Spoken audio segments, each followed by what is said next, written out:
ఎంతమందిని లోపలికి వస్తారు, ఎంతమందిని తీసుకొస్తారు, ఓటింగ్ ఎప్పుడే ఎంచుకుంటాము? ఇది ఎంత అన్యాయం చెప్పండి. ఇటు నుంచి ఇటు వస్తే ఇటు వెళ్తున్నారు, అటు నుంచి ఇటు వస్తే అటు వెళ్తున్నారు. ఎంతమందిని ఆపుతాము? ఎంతమంది రౌడీలు, ఎంతమంది గూండాలు అక్కడ? ఫస్ట్ టైం చూస్తున్నాం సిటీలో ఇట్లా.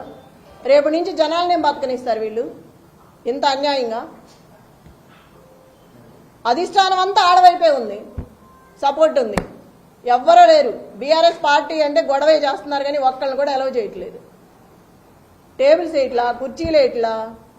ఎవరికి చెప్పాలి? వాళ్లే ఇలా ఉంటే అధికార పార్టీ ఎవరికి చెప్తాం మనం? ఎవరు కంప్లైంట్ తీసుకోవట్లేదు ఇచ్చినా కూడా. ప్రజలందరికీ ఒకటే మనమే మళ్లీ చెప్తున్నా నేను, అందరూ బయటకు వచ్చి ఓటు హక్కు వినియోగించుకొని సహకరించండి. ఒక మహిళకి నాకు సపోర్ట్ చేయండి. రౌడీ రాజ్యం అంటే ఇక ముందు కూడా మీరు అన్నీ తెలుసు, నిన్నటి వరకు అన్నీ చెప్పాము. మీరే ఆలోచించుకొని బయటకు వచ్చి ఓటు వేయండి. జరిగేదంతా చూస్తున్నారు మీరు.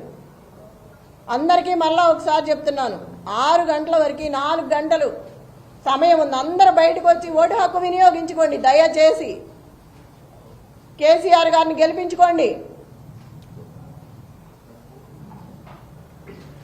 నాకు ఇట్లా చూస్తుంటే ప్రతి ఒక్కళ్ళు చెప్తున్నారు, ఇప్పుడు వెళ్తే గోపన్న ఉంటే ఇట్లా జరిగేదే కాదు, గోపన్న లేడు కాబట్టి ఎంత హింసిస్తున్నారు మమ్మల్ని.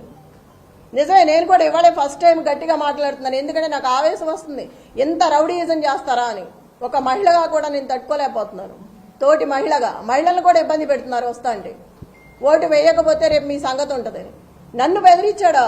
ఆ నల్లగా ఉన్నాడు, ఏం పేరు, నవీన్ యాదవ్ మనిషి, ఆ 150 మందిలో ఉన్నాడు. రేపు చెప్తాను ఈ సంగతి అంటున్నాడు. నన్నే బెదిరిస్తున్నాడు, రేపు చూస్తాను ఈ సంగతి ఏందో అని. ఇంత అరాచకమా? ఏడిస్తే ఏడిసానంటారు, నవ్వితే నవ్వానంటారు. ఏంది పిచ్చి గొడవలన్నీ? బాధ రాదా మనిషి అన్నాక? అడిగితే అడిగామంటున్నారు. మీరందరూ కూడా చూస్తున్నారు కదా, మార్నింగ్ నుంచి అందరూ వచ్చారు కదా, తీసుకున్నారు, జరిగిందంతా చూస్తున్నారు.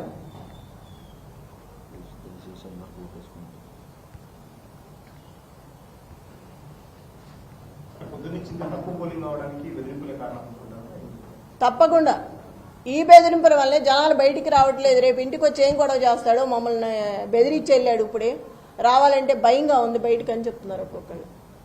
నేను అక్కడికి కనపడిన మహిళలందరికీ చెప్తున్నాను భయపడొద్దని. ఎంతమందినని మనం చెప్తాం కదా, ఇంత రౌడీజాన్ని చూసి ఫస్ట్ టైం వాళ్ళు కూడా భయపడుతున్నారు. పిల్లలు ఉంటారు ఇళ్లలో, రేపు మేము ఇట్లా వచ్చామనుకో వాడు మమ్మల్ని ఏం చేస్తాడో, బయటకు వచ్చి మేము ఓటు కోసం వచ్చినా వద్దన్నా కూడా డబ్బులు పెట్టి వెళ్తున్నాడు ఇంట్లో. ఇప్పుడే పంచారు, 2 సందుల్లో పంచారు, పోలీసులు నుంచోనే ఉన్నారు, ఏం అంటలేదు. మేము వెళ్తే మమ్మల్ని వెళ్ళిపోమని గొడవ చేస్తున్నారు.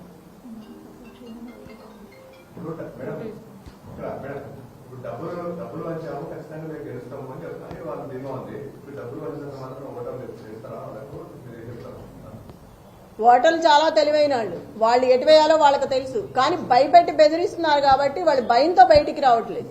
ఇక డబ్బుల సమస్య కాదు, బెదిరింపు, గోండాయిజం, రౌడీ రాజ్యం, ఇది దానికి భయపడుతున్నారు జనాలు. ఒక మహిళగా నన్ను బెదిరిస్తున్నారు. ప్రతి ఓటరు దయచేసి బయటకు వచ్చి ఓటు హక్కు వినియోగించుకోండి. ఎవరికి భయపడాల్సిన అవసరం లేదు. మీకు అండగా నేను ఉంటాను. ఏ ఆపద వచ్చినా నాకు ఫోన్ చేయండి, మీ దగ్గరకు వచ్చి నేను నిలబడతాను. నేను మీకు అండగా ఉంటాను, పార్టీ అండగా ఉంటుంది. ఎవ్వరు భయపడద్దు.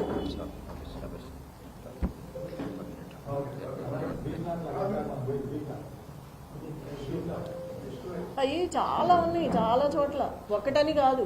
ప్రతి డివిజన్లో వెళ్ళిన చోట ప్రతి బూత్లో ఉంది. ఒక బూత్ అనేం కాదు, ప్రతి బూత్లో. Thank you.